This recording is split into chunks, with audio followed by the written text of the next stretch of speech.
Around 150 kilometers west of Port Maputo, South Africa, the remains of a huge metropolis can be found.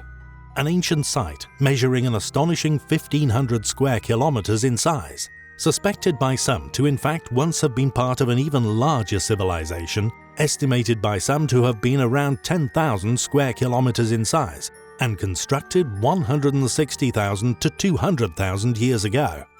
The region is somewhat remote, and the stone circle remnants were only ever encountered by local farmers who assumed they were made by some indigenous people within the past. Amazingly, or rather conveniently, modern archaeology has seemingly forgotten to investigate this amazing place. Fortunately, this all changed when researcher and author Michael Tellinger, in association with Johann Heine, a local fireman and pilot who had actually been looking at these ancient ruins for years, decided to investigate. Heine had the unique opportunity to see these incredible structures from the air and knew that their significance was undoubtedly not appreciated. Quote, "When Johann first introduced me to the ancient stone ruins of southern Africa, he had no idea of the incredible discoveries we would make in the following years.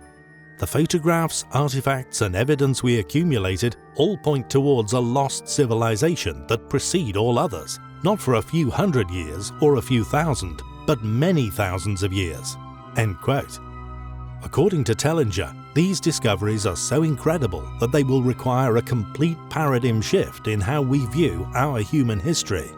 Quote, "I see myself as someone quite open-minded, but I admit that it took me over a year to figure it out, and I realized that we are actually dealing with the oldest structures ever built by man on Earth.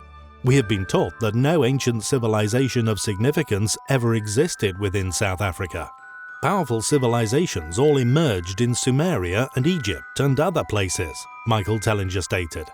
Regardless of what certain individuals claim regarding the age and indeed size of this site, it is certainly of historical significance, going against all currently upheld understandings of the timelines regarding ancient civilizations within South Africa.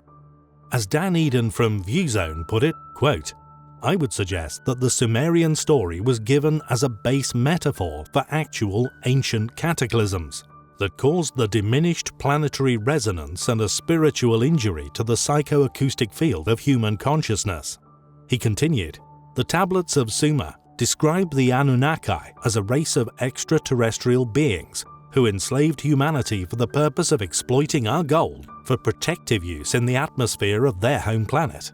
I understand the Sumerian mythology as a metaphor for the cataclysmic changes that occurred in the deep human past, which offset the psychoacoustic balance of human consciousness." End quote.